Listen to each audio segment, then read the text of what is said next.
His Last Bow, by Sir Arthur Conan Doyle. The Disappearance of Lady Frances Carfax. Part 1. "But why Turkish?" asked Mr. Sherlock Holmes, gazing fixedly at my boots. I was reclining in a cane-backed chair at the moment, and my protruded feet had attracted his ever-active attention. "English," I answered in some surprise. "I got them at Latimer's, in Oxford Street." Holmes smiled with an expression of weary patience. "The bath," he said, "the bath. Why the relaxing and expensive Turkish, rather than the invigorating home-made article?" "Because for the last few days I have been feeling rheumatic and old. A Turkish bath is what we call an alterative in medicine, a fresh starting point, a cleanser of the system. By the way, Holmes," I added, "I have no doubt the connection between my boots and a Turkish bath is a perfectly self-evident one to a logical mind, and yet I should be obliged to you if you would indicate it." "The train of reasoning is not very obscure, Watson," said Holmes, with a mischievous twinkle. "It belongs to the same elementary class of deduction which I should illustrate if I were to ask you who shared your cab in your drive this morning." "I don't admit that a fresh illustration is an explanation," said I, with some asperity. "Bravo, Watson! A very dignified and logical remonstrance. Let me see, what were the points? Take the last one first, the cab. You observe that you have some splashes on the left sleeve and shoulder of your coat. Had you sat in the centre of a hansom, you would probably have had no splashes, and if you had, they would certainly have been symmetrical. Therefore it is clear that you sat at the side. Therefore it is equally clear that you had a companion." "That is very evident." "Absurdly commonplace, is it not?" "But the boots and the bath?" "Equally childish. You are in the habit of doing up your boots in a certain way. I see them on this occasion fastened with an elaborate double bow, which is not your usual method of tying them. You have therefore had them off. Who has tied them? A bootmaker, or the boy at the bath. It is unlikely that it is the bootmaker, since your boots are nearly new. Well, what remains? The bath. Absurd, is it not? But, for all that, the Turkish bath has served a purpose." "What is that?" "You say that you have had it because you need a change. Let me suggest that you take one. How would Lausanne do, my dear Watson? First-class tickets, and all expenses paid on a princely scale?" "Splendid! But why?" Holmes leaned back in his armchair and took his notebook from his pocket. "One of the most dangerous classes in the world," said he, "is the drifting and friendless woman. She is the most harmless and often the most useful of mortals, but she is the inevitable inciter of crime in others. She is helpless. She is migratory. She has sufficient means to take her from country to country and from hotel to hotel. She is lost, as often as not, in a maze of obscure pensions and boarding-houses. She is a stray chicken in a world of foxes. When she is gobbled up, she is hardly missed. I much fear that some evil has come to the Lady Frances Carfax." I was relieved at this sudden descent from the general to the particular. Holmes consulted his notes. "Lady Frances," he continued, "is the sole survivor of the direct family of the late Earl of Rufton. The estates went, as you may remember, in the male line. She was left with limited means, but with some very remarkable old Spanish jewellery of silver and curiously cut diamonds, to which she was fondly attached. Too attached, for she refused to leave them with her banker, and always carried them about with her. A rather pathetic figure, the Lady Frances, a beautiful woman, still in fresh middle age, and yet by a strange chance the last derelict of what only 20 years ago was a goodly fleet." "What has happened to her, then?" "Ah, what has happened to the Lady Frances? Is she alive or dead? There is our problem. She is a lady of precise habits, and for 4 years it has been her invariable custom to write every second week to Miss Daubeny, her old governess, who is long retired and lives in Camberwell. It is this Miss Daubeny who has consulted me. Nearly 5 weeks have passed without a word. The last letter was from the Hôtel National at Lausanne. Lady Frances seems to have left there, and given no address. The family are anxious, and as they are exceedingly wealthy, no sum will be spared if we can clear the matter up." "Is Miss Daubeny the only source of information? Surely she had other correspondents?" "There is one correspondent who is a sure draw, Watson. That is the bank. Single ladies must live, and their pass-books are compressed diaries. She banks at Sylvester's. I have glanced over her account. The last cheque but one paid her bill at Lausanne, but it was a large one, and probably left her with cash in hand. Only one cheque has been drawn since." "To whom, and where?" "To Miss Marie Devine. There is nothing to show where the cheque was drawn. It was cashed at Crédit Lyonnais in Montpellier less than 3 weeks ago. The sum was £50. "And who is Miss Marie Devine?" "That also I have been able to discover. Miss Marie Devine was the maid of Lady Frances Carfax. Why she should have paid her this cheque we have not yet determined.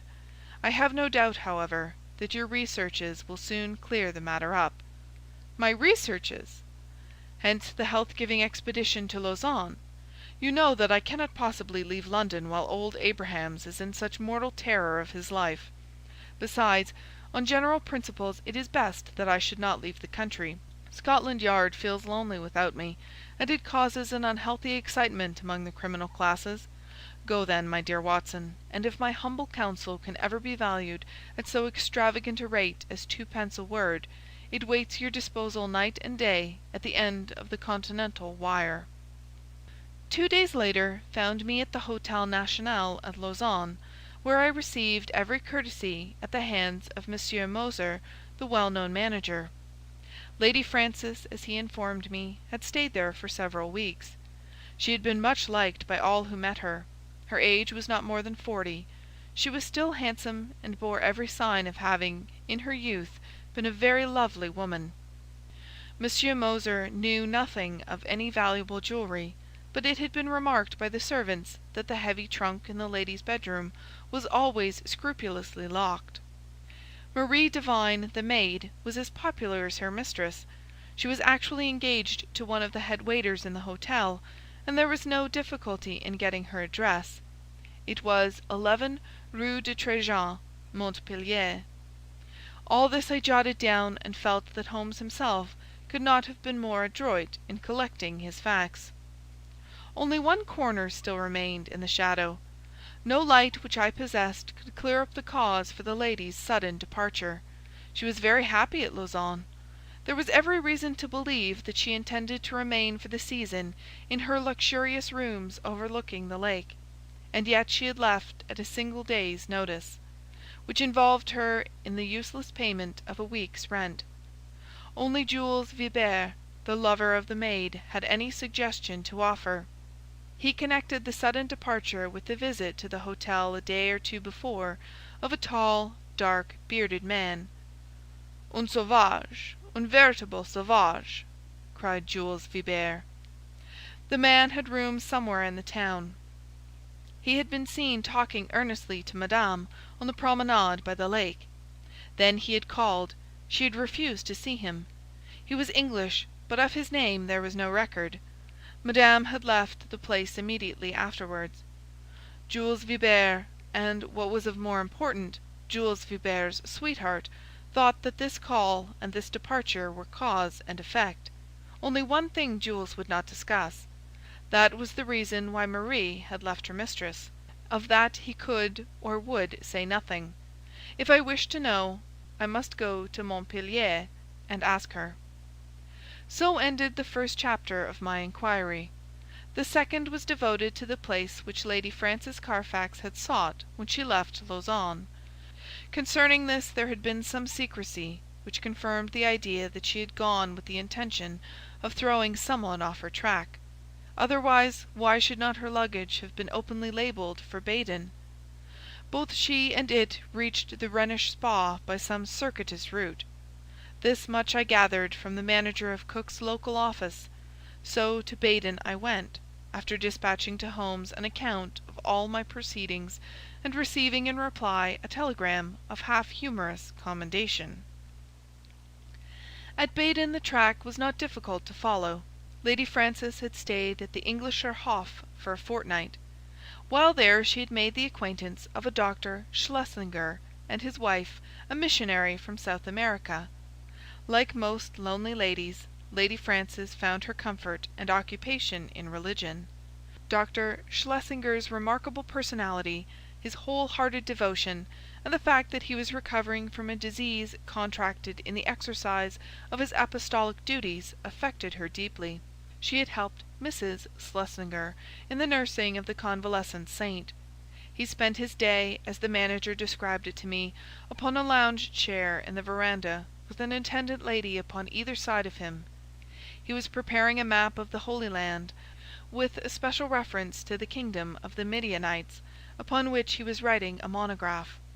Finally, having improved much in health, he and his wife had returned to London, and Lady Frances had started thither in their company. This was just 3 weeks before, and the manager had heard nothing since. As to the maid, Marie, she had gone off some days beforehand in floods of tears, after informing the other maids that she was leaving service for ever. Dr. Schlesinger had paid the bill of the whole party before his departure. "By the way," said the landlord in conclusion, "you are not the only friend of Lady Frances Carfax who is inquiring after her just now. Only a week or so ago we had a man here upon the same errand." "Did he give a name?" I asked. "None, but he was an Englishman, though of an unusual type." "A savage?" said I, linking my facts after the fashion of my illustrious friend. "Exactly. That describes him very well. He is a bulky, bearded, sunburned fellow, who looks as if he would be more at home in a farmer's inn than in a fashionable hotel.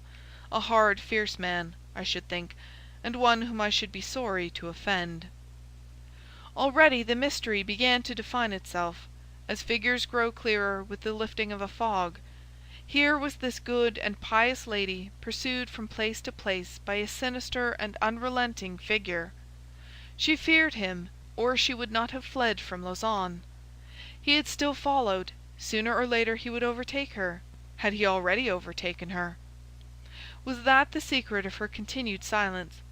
Could the good people who were her companions not screen her from his violence or his blackmail? What horrible purpose, what deep design lay behind this long pursuit? There was the problem which I had to solve. To Holmes I wrote, showing how rapidly and surely I had got down to the roots of the matter. In reply I had a telegram asking for a description of Dr. Schlesinger's left ear. Holmes's ideas of humour are strange and occasionally offensive, so I took no notice of his ill-timed jest. Indeed, I had already reached Montpellier in my pursuit of the maid, Marie, before his message came. I had no difficulty in finding the ex-servant and in learning all that she could tell me. She was a devoted creature, who had only left her mistress because she was sure that she was in good hands, and because her own approaching marriage made a separation inevitable in any case. Her mistress had, as she confessed with distress, shown some irritability of temper towards her during their stay in Baden, and had even questioned her once as if she had suspicions of her honesty, and this had made the parting easier than it would otherwise have been. Lady Frances had given her £50 as a wedding present. Like me, Marie viewed with deep distrust the stranger who had driven her mistress from Lausanne. With her own eyes she had seen him seize the lady's wrist with great violence on the public promenade by the lake. He was a fierce and terrible man.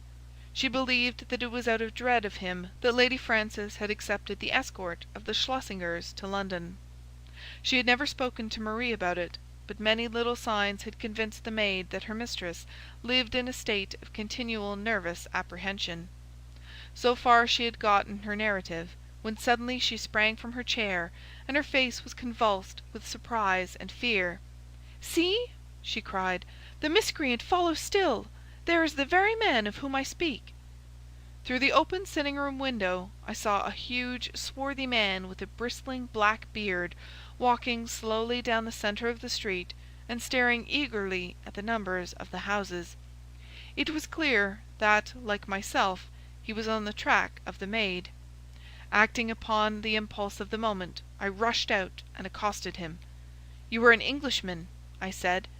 "What if I am?" he asked with a most villainous scowl. "May I ask what your name is?" "No, you may not," said he with decision. The situation was awkward, but the most direct way is often the best. "Where is the Lady Frances Carfax?" I asked. He stared at me in amazement. "What have you done with her?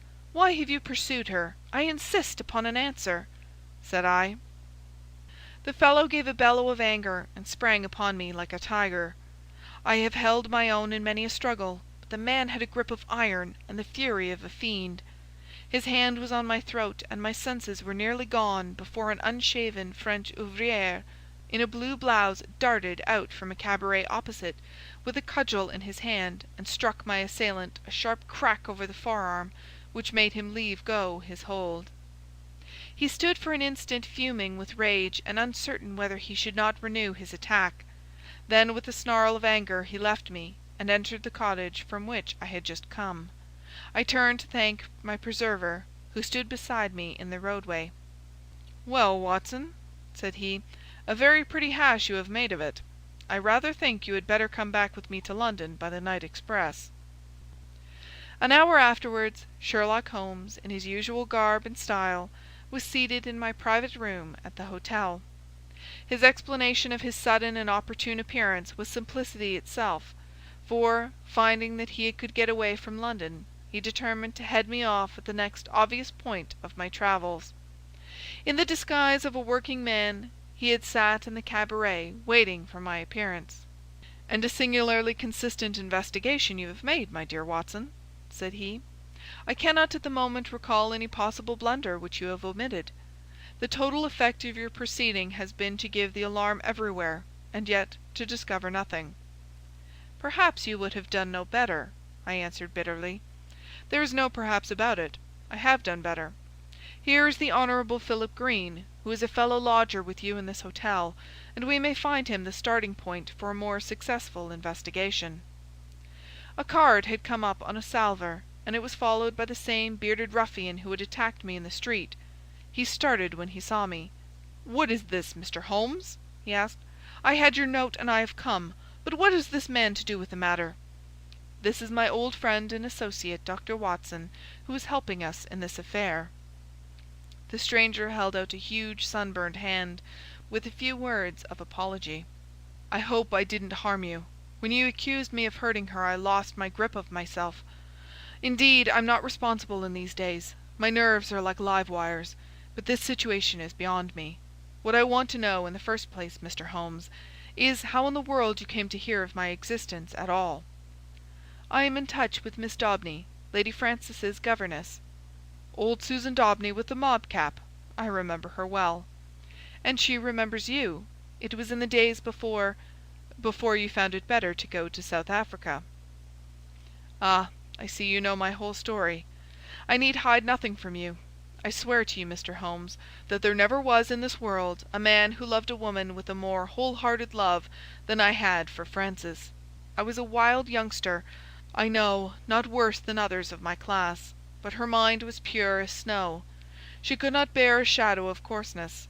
So, when she came to hear of things that I had done, she would have no more to say to me. And yet she loved me. That is the wonder of it. Loved me well enough to remain single all her sainted days, just for my sake alone. When the years had passed and I had made my money at Barberton, I thought perhaps I could seek her out and soften her. I had heard that she was still unmarried. I found her at Lausanne and tried all I knew. She weakened, I think, but her will was strong, and when next I called she had left the town. I traced her to Baden, and then after a time heard that her maid was here. I'm a rough fellow, fresh from a rough life, and when Dr. Watson spoke to me as he did, I lost hold of myself for a moment. But for God's sake tell me what has become of the Lady Frances." "That is for us to find out," said Sherlock Holmes, with peculiar gravity. "What is your London address, Mr. Green?" "The Langham Hotel will find me." "Then may I recommend that you return there, and be on hand in case I should want you? I have no desire to encourage false hopes, but you may rest assured that all that can be done will be done for the safety of Lady Frances. I can say no more for the instant. I will leave you this card so that you may be able to keep in touch with us. Now, Watson, if you will pack your bag, I will cable to Mrs. Hudson to make one of her best efforts for 2 hungry travellers at 7:30 tomorrow." End of The Disappearance of Lady Frances Carfax, Part 1. His Last Bow, by Sir Arthur Conan Doyle. The Disappearance of Lady Frances Carfax, Part 2. A telegram was awaiting us when we reached our Baker Street rooms, which Holmes read with an exclamation of interest and threw across to me. "Jagged or torn," was the message, and the place of origin was Baden. "What is this?" I asked. "It is everything," Holmes answered. "You may remember my seemingly irrelevant question as to this clerical gentleman's left ear. You did not answer it." "I had left Baden, and could not inquire." "Exactly. For this reason I sent a duplicate to the manager of the Englischer Hof, whose answer lies here." "What does it show?" "It shows, my dear Watson, that we are dealing with an exceptionally astute and dangerous man. The Reverend Dr. Schlesinger, missionary from South America, is none other than Holy Peters, one of the most unscrupulous rascals that Australia has ever evolved, and for a young country it has turned out some very finished types. His particular specialty is the beguiling of lonely ladies by playing upon their religious feelings, and his so-called wife, an Englishwoman named Fraser, is a worthy helpmate. The nature of his tactics suggested his identity to me, and this physical peculiarity, he was badly bitten in a saloon fight at Adelaide in '89, confirmed my suspicion. This poor lady is in the hands of a most infernal couple, who will stick at nothing, Watson. That she is already dead is a very likely supposition. If not, she is undoubtedly in some sort of confinement, and unable to write to Miss Daubeny or her other friends. It is always possible that she never reached London, or that she has passed through it, but the former is improbable, as, with their system of registration, it is not easy for foreigners to play tricks with the continental police. And the latter is also unlikely, as these rogues could not hope to find any other place where it would be as easy to keep a person under restraint. All my instincts tell me that she is in London, but we have at present no possible means of telling where. We can only take the obvious steps, eat our dinner, and possess our souls in patience. Later in the evening I will stroll down and have a word with the friend Lestrade at Scotland Yard. But neither the official police nor Holmes's own small but very efficient organization sufficed to clear away the mystery. Amid the crowded millions of London, the 3 persons we sought were as completely obliterated as if they had never lived. Advertisements were tried and failed. Clues were followed and led to nothing. Every criminal resort which Schlesinger might frequent was drawn in vain. His old associates were watched, but they kept clear of him. And then, suddenly, after a week of helpless suspense, there came a flash of light. A silver and brilliant pendant of old Spanish design had been pawned at Bovington's in Westminster Road. The pawner was a large, clean-shaven man of clerical appearance. His name and address were demonstrably false. The ear had escaped notice, but the description was surely that of Schlesinger. 3 times had our bearded friend from the Langham called for news. The 3rd time within an hour of this fresh development. His clothes were getting looser on his great body. He seemed to be wilting away in his anxiety. "If you will only give me something to do," was his constant wail. At last Holmes could oblige him. "He has begun to pawn the jewels. We should get him now." "But does this mean that any harm has befallen the Lady Frances?" Holmes shook his head very gravely. "Supposing that they have held her prisoner up to now, it is clear that they cannot let her loose without their own destruction. We must prepare for the worst." "What can I do?" "These people do not know you by sight?" "No." "It is possible that he will go to some other pawnbroker in the future. In that case we must begin again. On the other hand, he has had a fair price and no questions asked, so if he is in need of ready money he will probably come back to Bovington's. I will give you a note to them, and they will let you wait in the shop. If the fellow comes you will follow him home, but no indiscretion, and above all, no violence. I put you on your honour that you will take no step without my knowledge and consent." For 2 days the Honourable Philip Green, he was, I may mention, the son of the famous admiral of that name who commanded the Sea of Azov fleet in the Crimean War, brought us no news. On the evening of the 3rd he rushed into our sitting-room, pale, trembling, with every muscle of his powerful frame quivering with excitement. "We have him! We have him!" he cried. He was incoherent in his agitation. Holmes soothed him with a few words and thrust him into an arm-chair. "Come now, give us the order of events," said he. "She came only an hour ago. It was the wife this time, but the pendant she brought was the fellow of the other. She is a tall, pale woman, with ferret eyes." "That is the lady," said Holmes. "She left the office and I followed her. She walked up the Kennington Road and I kept behind her. Presently she went into a shop, Mr. Holmes. It was an undertaker's." My companion started. "Well?" he asked in that vibrant voice which told of the fiery soul behind the cold grey face. "She was talking to the woman behind the counter. I entered as well. 'It is late,' I heard her say, or words to that effect. The woman was excusing herself. 'It should be there before now,' she answered. 'It took longer, being out of the ordinary.' They both stopped and looked at me, so I asked some question and then left the shop." "You did excellently well. What happened next?" "The woman came out, but I had hid myself in a doorway. Her suspicions had been aroused, I think, for she looked round her. Then she called a cab and got in. I was lucky enough to get another and so to follow her. She got down at last at No. 36 Pulteney Square, Brixton. I drove past, left my cab at the corner of the square, and watched the house." "Did you see anyone?" "The windows were all in darkness save one on the lower floor. The blind was down and I could not see in. I was standing there wondering what I should do next, when a covered van drove up with 2 men in it. They descended, took something out of the van, and carried it up the steps to the hall door. Mr. Holmes, it was a coffin!" "Ah!" "For an instant I was on the point of rushing in. The door had been opened to admit the men and their burden. It was the woman who had opened it. But as I stood there she caught a glimpse of me, and I think that she recognized me.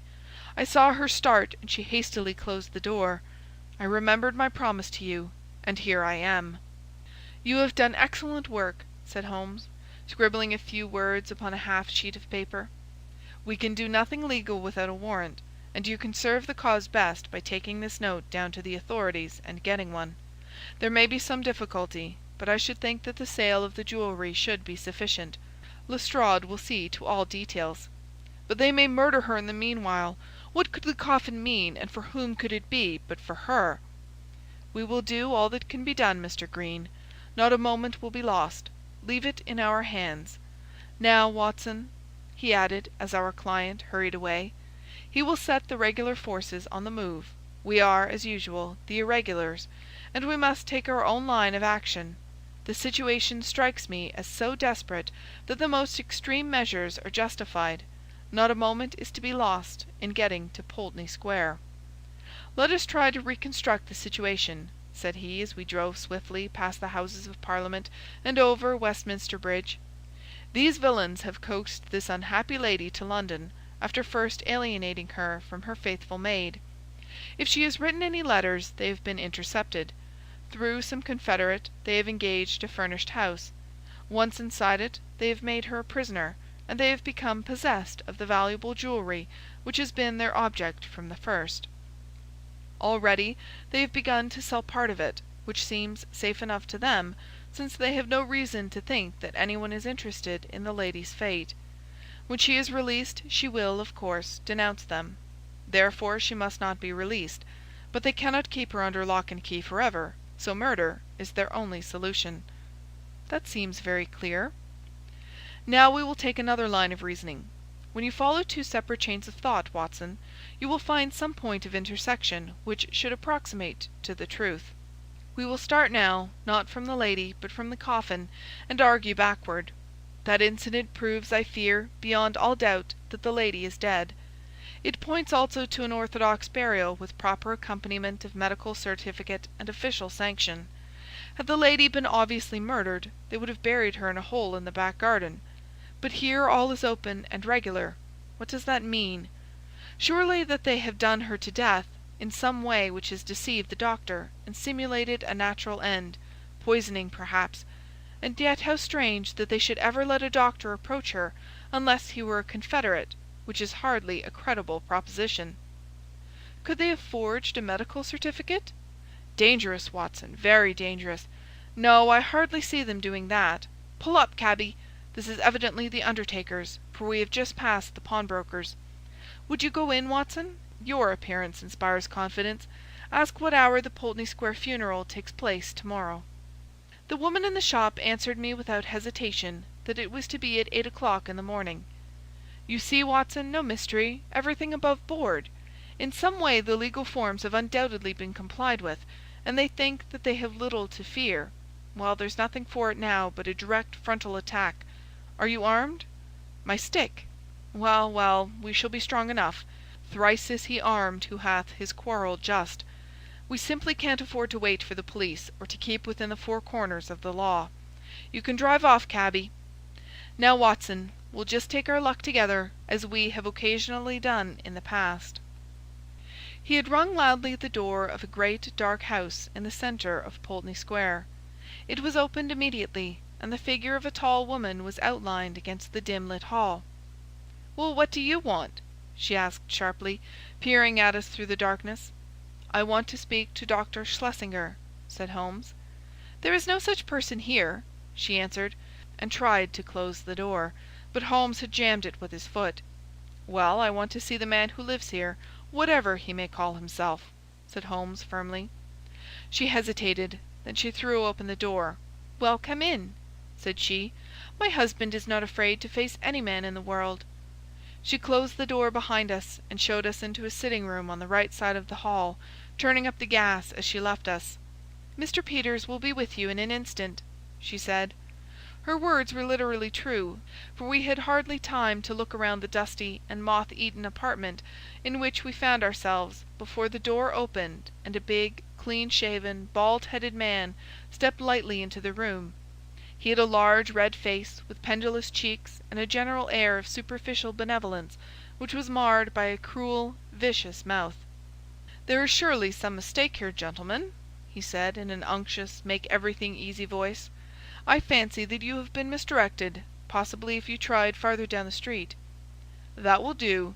We have no time to waste," said my companion firmly. "You are Henry Peters of Adelaide, late the Reverend Dr. Schlesinger of Baden and South America. I am as sure of that as that my own name is Sherlock Holmes." Peters, as I will now call him, started and stared hard at his formidable pursuer. "I guess your name does not frighten me, Mr. Holmes," said he coolly. "When a man's conscience is easy, you can't rattle him. What is your business in my house?" "I want to know what you have done with the Lady Frances Carfax, whom you brought away with you from Baden." "I'd be very glad if you could tell me where that lady may be," Peters answered coolly. "I've a bill against her for nearly £100, and nothing to show for it but a couple of trumpery pendants that the dealer would hardly look at. She attached herself to Mrs. Peters and me at Baden. It is a fact that I was using another name at the time, and she stuck on to us until we came to London. I paid her bill and her ticket. Once in London she gave us the slip, and, as I say, left these out-of-date jewels to pay her bills. You find her, Mr. Holmes, and I'm your debtor." "I mean to find her," said Sherlock Holmes. "I'm going through this house till I do find her." "Where is your warrant?" Holmes half drew a revolver from his pocket. "This will have to serve till a better one comes." "Why, you are a common burglar." "So you might describe me," said Holmes cheerfully. "My companion is also a dangerous ruffian, and together we are going through your house." Our opponent opened the door. "Fetch a policeman, Annie," said he. There was a whisk of feminine skirts down the passage, and the hall door was opened and shut. "Our time is limited, Watson," said Holmes. "If you try to stop us, Peters, you will most certainly get hurt. Where is that coffin which was brought into your house?" "What do you want with the coffin? It is in use. There is a body in it." "I must see that body." "Never with my consent." "Then without it." With a quick movement Holmes pushed the fellow to one side and passed into the hall. A door, half opened, stood immediately before us. We entered. It was the dining-room. On the table, under a half-lit chandelier, the coffin was lying. Holmes turned up the gas and raised the lid. Deep down in the recesses of the coffin lay an emaciated figure. The glare from the lights above beat down upon an aged and withered face. By no possible process of cruelty, starvation, or disease could this worn-out wreck be the still beautiful Lady Frances. Holmes's face showed his amazement, and also his relief. "Thank God," he muttered, "it's someone else." "Ah, you've blundered badly for once, Mr. Sherlock Holmes," said Peters, who had followed us into the room. "Who is this dead woman?" "Well, if you really must know, she is an old nurse of my wife's, Rose Spender by name, whom we found in the Brixton Workhouse Infirmary. We brought her round here, called in Dr. Horsem of 13 Furbank Villas—mind you take the address, Mr. Holmes—and had her carefully tended as Christian folks should. On the 3rd day she died. Certificate says senile decay, but that's only the doctor's opinion, and of course you know better. We ordered her funeral to be carried out by Stimpson and Company, of the Kennington Road, who will bury her at 8 o'clock tomorrow morning. Can you pick any hole in that, Mr. Holmes? You've made a silly blunder, and you may as well own up to it. I'd give something for a photograph of your gaping, staring face when you pulled aside that lid expecting to see the Lady Frances Carfax, and only found a poor old woman of 90. Holmes's expression was as impassive as ever under the jeers of his antagonist, but his clenched hands betrayed his acute annoyance. "I am going through your house," said he. "Are you, though?" cried Peters, as a woman's voice and heavy steps sounded in the passage. "We'll soon see about that. This way, officers, if you please. These men have forced their way into my house, and I cannot get rid of them. Help me to put them out." A sergeant and a constable stood in the doorway. Holmes drew his card from his case. "This is my name and address. This is my friend, Dr. Watson." "Bless you, sir, we know you very well," said the sergeant, "but you can't stay here without a warrant." "Of course not. I quite understand that." "Arrest him!" cried Peters. "We know where to lay our hands on this gentleman if he is wanted," said the sergeant majestically. "But you'll have to go, Mr. Holmes." "Yes, Watson, we shall have to go." A minute later we were in the street once more. Holmes was as cool as ever, but I was hot with anger and humiliation. The sergeant had followed us. "Sorry, Mr. Holmes, but that's the law." "Exactly, sergeant. You could not do otherwise." "I expect there was good reason for your presence there? If there is anything I can do—" "It's a missing lady, sergeant, and we think she is in that house. I expect a warrant presently." "Then I'll keep my eye on the parties, Mr. Holmes. If anything comes along, I will surely let you know." It was only 9 o'clock, and we were off full cry upon the trail at once. First we drove to Brixton Workhouse Infirmary, where we found that it was indeed the truth that a charitable couple had called some days before, that they had claimed an imbecile old woman as a former servant, and that they had obtained permission to take her away with them. No surprise was expressed at the news that she had since died. The doctor was our next goal. He had been called in, had found the woman dying of pure senility, had actually seen her pass away, and had signed the certificate in due form. "I assure you that everything was perfectly normal, and there was no room for foul play in the matter," said he. Nothing in the house had struck him as suspicious, save that for people of their class it was remarkable that they should have no servant. So far and no farther went the doctor. Finally we found our way to Scotland Yard. There had been difficulties of procedure in regard to the warrant. Some delay was inevitable. The magistrate's signature might not be obtained until next morning.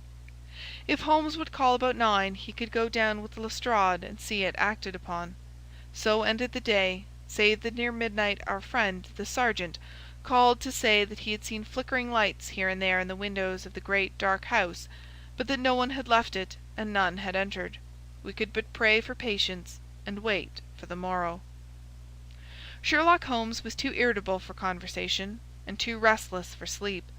I left him smoking hard, with his heavy, dark brows knotted together, and his long, nervous fingers tapping upon the arms of his chair, as he turned over in his mind every possible solution of the mystery.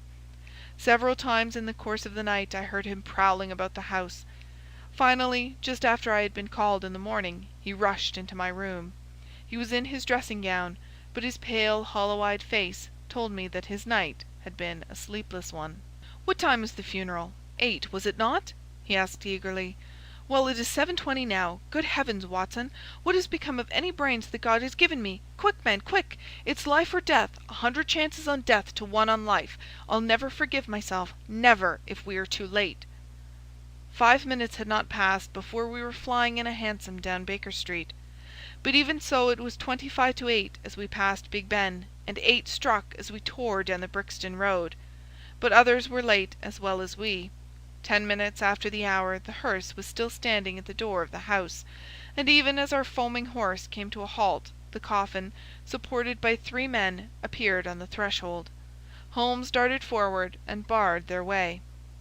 "Take it back!" he cried, laying his hand on the breast of the foremost. "Take it back this instant!" "What the devil do you mean? Once again I ask you, where is your warrant?" shouted the furious Peters, his big red face glaring over the farther end of the coffin. "The warrant is on its way. This coffin shall remain in the house until it comes." The authority in Holmes's voice had its effect upon the bearers. Peters had suddenly vanished into the house, and they obeyed these new orders. "Quick, Watson, quick! Here's a screwdriver!" he shouted as the coffin was replaced upon the table. "Here's one for you, my man. A sovereign if the lid comes off in a minute. Ask no questions. Work away. That's good. Another, and another. Now pull all together. It's giving, it's giving. Ah, that does it at last." With a united effort we tore off the coffin lid. As we did so there came from the inside a stupefying and overpowering smell of chloroform. A body lay within, its head all wreathed in cotton wool, which had been soaked in the narcotic. Holmes plucked it off and disclosed the statuesque face of a handsome and spiritual woman of middle age. In an instant he had passed his arm round the figure and raised her to a sitting position. "Is she gone, Watson? Is there a spark left? Surely we are not too late." For half an hour it seemed that we were. What with actual suffocation, and what with the poisonous fumes of the chloroform, the Lady Frances seemed to have passed the last point of recall. And then, at last, with artificial respiration, with injected ether, with every device that science could suggest, some flutter of life, some quiver of the eyelids, some dimming of a mirror, spoke of the slowly returning life. A cab had driven up, and Holmes, parting the blind, looked out at it. "Here is Lestrade with his warrant," said he. "He will find that his birds have flown. And here," he added, as a heavy step hurried along the passage, "is someone who has a better right to nurse this lady than we have. Good morning, Mr. Green. I think that the sooner we can move the Lady Frances the better. Meanwhile the funeral may proceed, and the poor old woman who still lies in that coffin may go to her last resting-place alone." "Should you care to add the case to your annals, my dear Watson," said Holmes that evening, "it can only be as an example of that temporary eclipse to which even the best balanced mind may be exposed. Such slips are common to all mortals, and the greatest is he who can recognize and repair them. To this modified credit I may, perhaps, make some claim. My night was haunted by the thought that somewhere a clue, a strange sentence, a curious observation, had come under my notice, and had been too easily dismissed. Then suddenly in the grey of the morning the words came back to me. It was the remark of the undertaker's wife, as reported by Philip Green. She had said, "It should be there before now. It took longer, being out of the ordinary." It was the coffin of which she spoke. It had been out of the ordinary. That could only mean that it had been made to some special measurement. But why? Why? Then in an instant I remembered the deep sides, and the little wasted figure at the bottom. Why so large a coffin for so small a body? To leave room for another body. Both would be buried under the one certificate. It had all been so clear, if only my own sight had not been dimmed. At 8 the Lady Frances would be buried. Our one chance was to stop the coffin before it left the house. It was a desperate chance that we might find her alive, but it was a chance, as the result showed. These people had never, to my knowledge, done a murder. They might shrink from actual violence at the last. They could bury her with no sign of how she met her end, and even if she were exhumed there was a chance for them. I hoped that such considerations might prevail with them. You can reconstruct the scene well enough. You saw the horrible den upstairs where the poor lady had been kept so long. They rushed in and overpowered her with their chloroform, carried her down, poured more into the coffin to insure against her waking, and then screwed down the lid. A clever device, Watson. It is new to me in the annals of crime. If our ex-missionary friends escape the clutches of Lestrade, I shall expect to hear of some brilliant incidents in their future career. End of The Disappearance of Lady Frances Carfax,